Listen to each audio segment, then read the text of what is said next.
My name is Maya, and I'm an editor at a major publishing house downtown.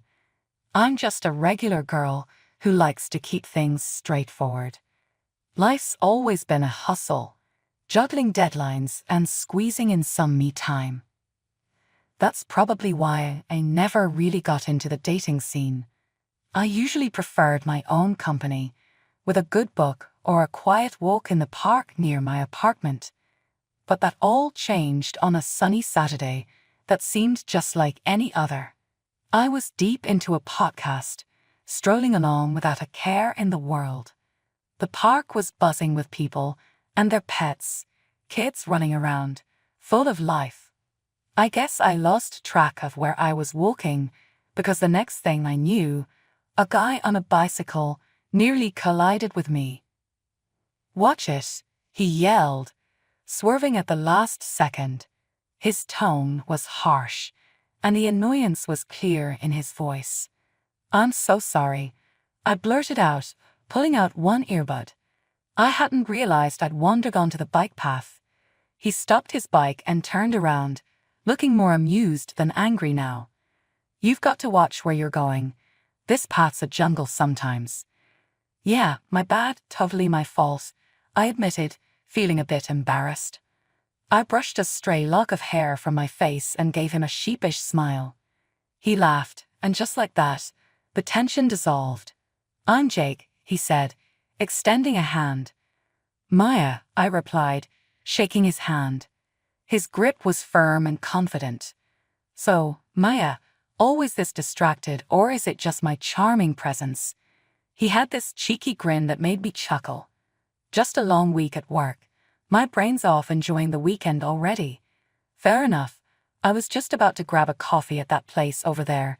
He pointed to a small cafe at the edge of the park. "Care to join me? You know, as a peace offering for almost sending me flying." I considered it for a moment. He seemed nice, and honestly, I could use a coffee. Sure, why not? I could use a good coffee story to tell. As we walked to the cafe, Jake was easy to talk to. He told me about his job at a car sales company and how he liked to spend his weekends biking or hanging out with friends. He wasn't from the city. He moved here because he thought it offered more opportunities. "You know, big city dreams and all that," he said with a smirk. I shared a bit about my job too, how I loved books and ended up making a career out of that passion. "Beats being stuck in a cubicle doing something you hate," I added. We reached the cafe and ordered our coffees. While we waited, I couldn't help but notice how comfortable I felt around him. It was strange because usually I'm a bit reserved around new people, but with Jake, the conversation just flowed. After meeting Jake, we started hanging out more. He was funny and easygoing, but it wasn't long before I started noticing little things that bugged me. It was nothing major at first, just small comments here and there that made me raise an eyebrow. One Saturday, we decided to go out for dinner, and somehow the topic of careers and family came up. We were just chatting about work and life, nothing serious, or so I thought. "So, how's the book world treating you?" Jake asked, taking a sip of his beer. "It's busy as always. Deadlines don't stop for anyone," I replied, poking at my salad. "Yeah, I get that, but you wouldn't want to be stuck in that forever, right? I mean, eventually, you'd want to settle down, maybe cut back on work hours," Jake said casually. I paused, fork midair. "Not really, Jake. I love what I do. I don't see myself giving it up anytime soon or ever, really." Jake shrugged. "Sure, but what about when we have kids? Wouldn't you want to be around more?" The question caught me off guard. "We?" I chuckled nervously.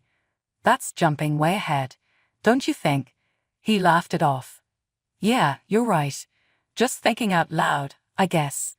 I tried to shake off the discomfort, but it lingered. A couple of weeks later, Jake invited me to have dinner with his parents. I figured it was a good sign, things getting serious and all. I was nervous but hopeful. That dinner, though, opened my eyes a bit more. His parents lived in a cozy, well-kept house in the suburbs. His mom, Mrs. Thompson, was all smiles when we arrived. "Maya, so lovely to finally meet you. Jake has told us so much about you," she gushed, pulling me into a hug.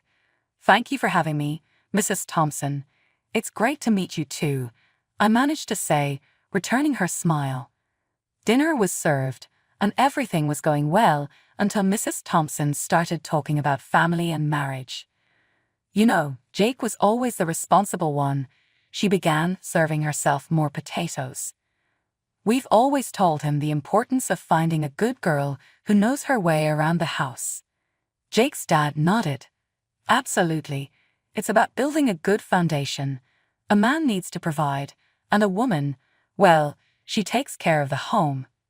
I glanced at Jake, hoping he'd say something, but he just focused on his food. Mrs. Thompson continued, "It's how we raised our boys. Family first, right, Jake?" "Right, Mom," Jake said, finally looking up. His agreement felt like a punch to the gut. I tried to keep my cool. It's interesting because I've always been pretty career-oriented. I love my job, and I believe in contributing equally. Mrs. Thompson smiled a bit too sweetly. "Of course, dear, but you'll see, priorities change when you start having children. It's only natural for a woman to want to stay at home with her babies." The rest of the evening felt like a fog. We left shortly after dinner, and on the drive back, the air between us was tense. "Your mom has some strong opinions about family roles," I said, breaking the silence. "Do you see things that way too?" He hesitated, then said, "I think there's some truth to it. I mean, it worked for my parents." Despite the uneasy dinner with Jake's parents, our relationship continued. Somehow, the good times seemed to outweigh the bad, and I found myself agreeing to marry him. Looking back, love must have blinded me because those warning bells were still ringing in the back of my mind. The wedding planning started, and it was all a whirlwind. Jake wanted something simple, and so did I. We decided on a modest ceremony with just close family and friends. As the day approached, the real pressure began to mount, not about the event but about what our lives would become afterward. After the ceremony, at the reception, Jake's mom pulled me aside. Her smile was wide, but her eyes were serious. "Maya, dear, I'm so happy for you both. Remember, a good wife supports her husband no matter what." "Thank you, Mrs. Thompson. I intend to be a supportive partner," I replied, trying to keep my voice steady. "And remember, dear, when the babies start coming, it's best if you're at home. You can't trust strangers to raise your children." Her words felt like a warning, and the finality in her tone made my stomach turn. I just nodded, not trusting myself to speak. Later, Jake and I had a moment alone. "Your mom talked to me about kids and me not working," I started, watching his reaction closely. "Yeah, she's just looking out for the future. She means well, Mia. You know how moms are." Jake brushed it off, taking a sip of his champagne. "But you know I'm not planning to quit my job, right? Even when we have kids." I pressed, needing him to understand. Jake paused, his face serious. "We'll see, Maya. Things change. We'll do what's best for our family." After our wedding, Jake suggested we move to a larger apartment closer to his work at the car sales company. The place was nice, bigger than our old one, but it was right next door to his parents' house. I had my suspicions about why he chose this particular spot, but I agreed, hoping for the best. Once settled, the reality of our new life together began to surface.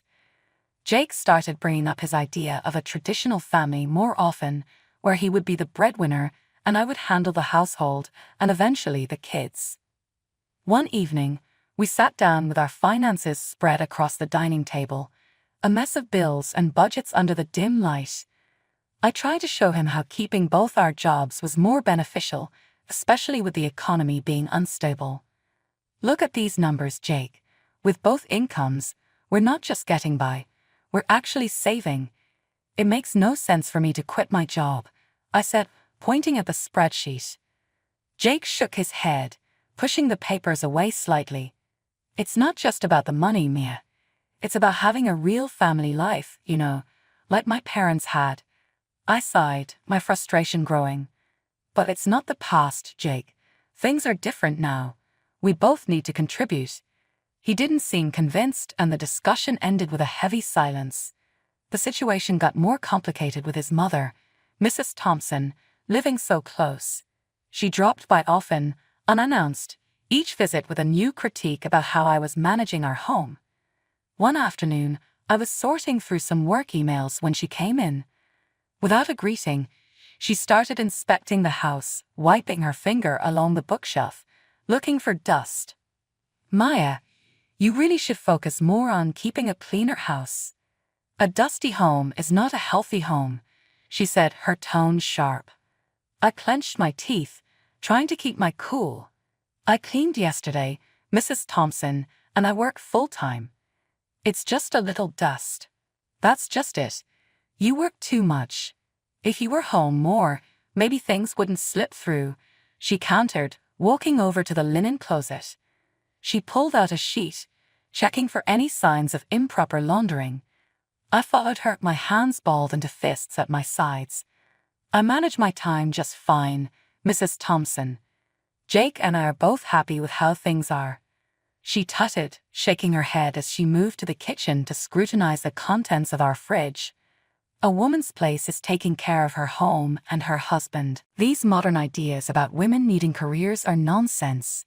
Every comment stung, and I felt my defenses rise. "Maybe that worked for you, but I'm not you. I won't just quit my job to become someone I'm not." When Jake came home that evening, I tried to explain how suffocating his mother's visits were becoming. He listened, but his response chilled me. "Mom's just trying to help, Maya. She has a lot of experience running a home. But it's our home, not hers. I need you to stand up for me, for us," I pleaded. Jake looked torn, but finally said, "She's my mom, Maya. She means well. We should at least consider her advice." The argument that night was long and painful. We went to bed angry, the first of many silent nights. As the days turned into weeks, I felt more like an intruder in my own home, constantly judged and found wanting. The pressure to conform to an outdated idea of a wife was relentless, and my resolve to maintain my independence was tested every day. As the months rolled by, Jake's nagging about me not pulling my weight at home started to increase. He'd come home from work, look around with a scowl, and comment on the dusty shelves or the dinner that was either too bland or overcooked, because I'd rushed it after a long day at the publishing house. His favorite refrain became, "If you can't manage both, maybe you shouldn't be working." One evening, after a particularly harsh critique of some slightly undercooked pasta, Jake let it drop. "Maya, I'm serious. If you can't meet me halfway and take care of the house properly, maybe we should rethink this whole arrangement," he said, implying that a divorce was on the table. I loved Jake despite everything, and I didn't want our marriage to fail over this. So, I made a decision that pained me deeply. The next day, I talked to my boss, Sarah, about quitting my job to become a full-time housewife. Sarah was shocked and tried to persuade me otherwise. "Maya, you're one of our best. Are you sure about this?" she asked, concern etched on her face. "I don't see any other way, Sarah. I have to try to make things work at home," I admitted, feeling defeated. Sarah, ever the problem solver, proposed a compromise. "What if you could work from home and manage your projects remotely? It's becoming more common now. You wouldn't have to quit." The idea seemed like a lifeline. I agreed to the arrangement but decided not to tell Jake. Instead, I told him I had resigned. He was overjoyed, thinking I had chosen our home life over my career. So, I started my new job as a housewife, seeing Jake off to work each morning and greeting him when he came home. But as soon as he left, I'd power up my laptop and dive into my editing work. It was a strange double life, but it worked. The money I earned from my remote job I secretly saved in a separate bank account, just in case. However, living on just Jake's salary was tougher than we thought. Despite my best efforts to economize, 3 months later, we were scraping the bottom of the barrel. I tried to bring up the topic gently. Jake, I think it might be necessary for me to go back to work. We're running through our savings too fast. Jake's reaction was swift and angry. That's because you're spending too much. You need to learn how to save properly, he snapped. I was stunned. I hadn't bought anything for myself in months and always hunted for the cheapest deals at the supermarket. His words hurt deeply, and I felt a mix of anger and humiliation. The next day, his mother came over with a mission to teach me proper budgeting. She dragged me to the store and pointed out the cheapest, often poorest quality products. Buy these, Maya. Stop wasting money on expensive stuff, she lectured as we walked down the aisles. Back home, she showed me how to dilute dish soap to make it last longer. You use too much, you need to make do with less, she instructed, her tone patronizing. She even started checking my receipts, scolding me for any purchase she deemed unnecessary. Why are you buying this? Just stick to basics, she would say, shaking her head in disapproval. Living like this was unbearable. Every day felt more suffocating than the last.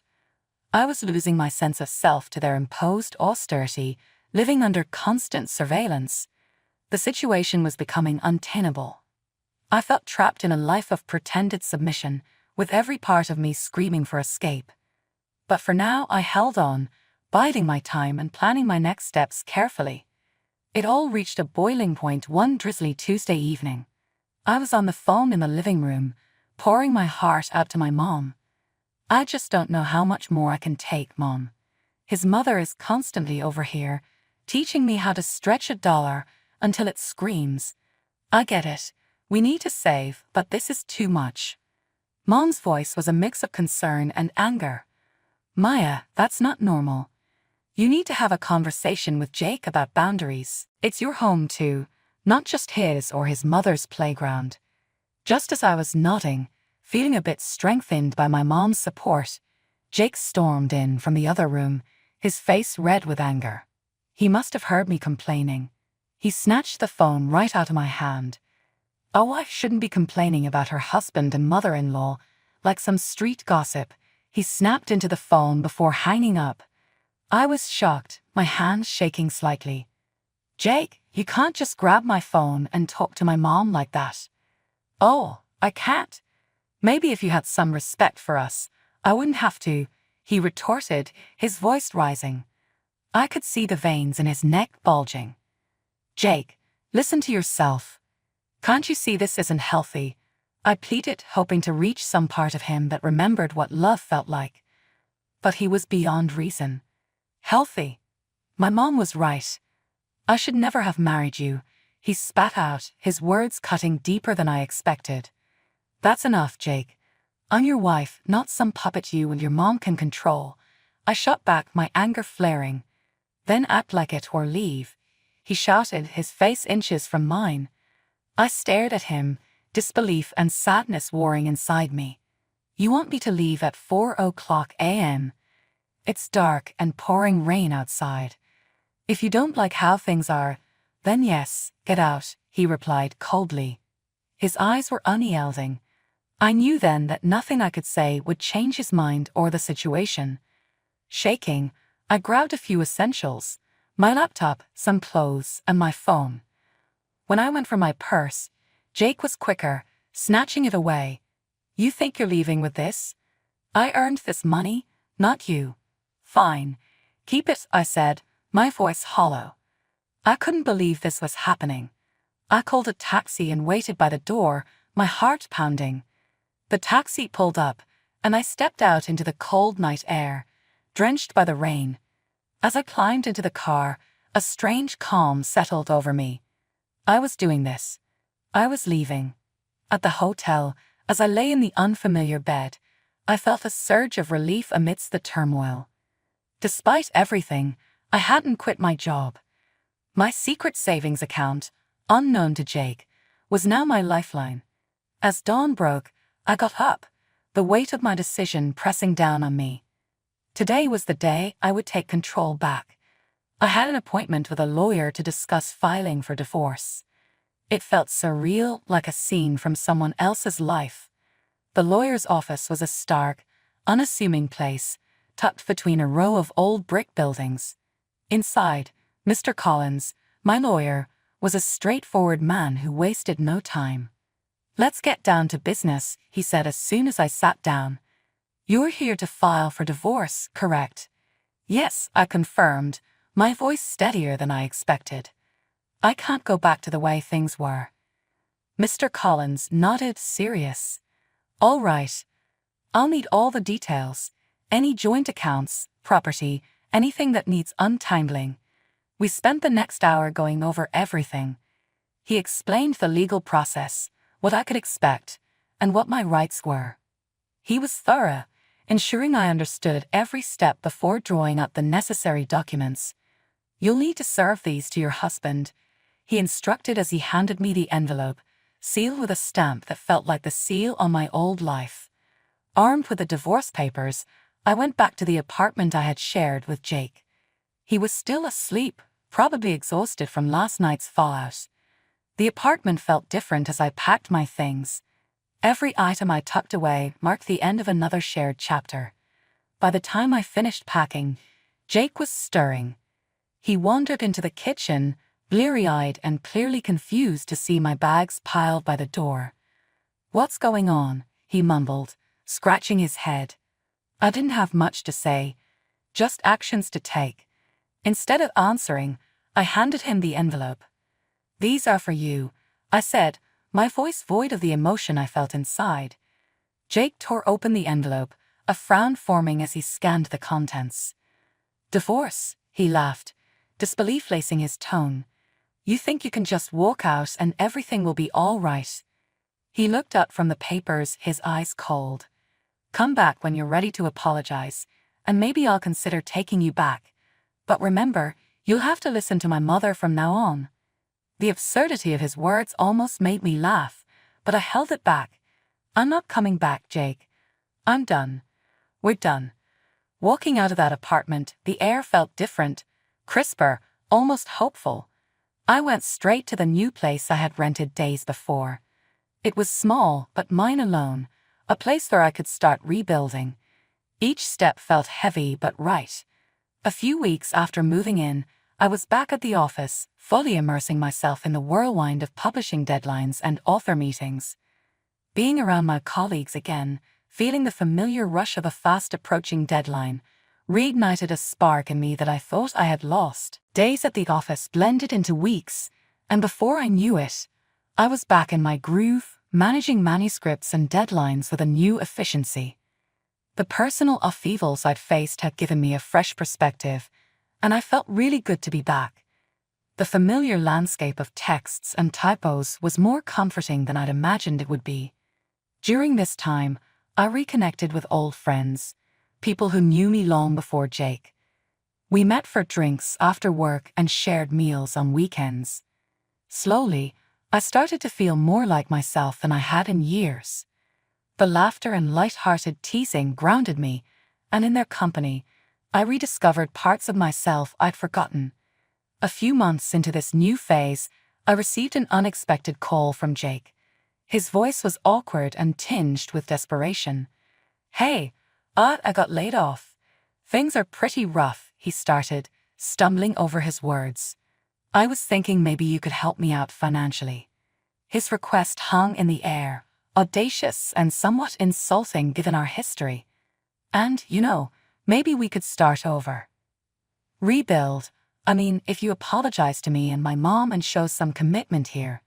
His voice trailed off, hopeful yet uncertain. I couldn't help but laugh at the absurdity of his proposal. "Jake, you really think I'd come back to support you and your parents after you kicked me out? You're out of your job now, and suddenly all your high and mighty principles are gone." There was a pause. "So that's a no?" he asked, sounding smaller and deflated. "Jake, I'm doing really well, and honestly, I'm enjoying my freedom too much to give it up again. I hope you find your feet, but it won't be with me." My words were firm, sealing the end of our relationship. After hanging up, I felt a surge of empowerment. Jake's call, although ridiculous, had reaffirmed something vital for me. I was truly free now, and no offer or plea was going to change that.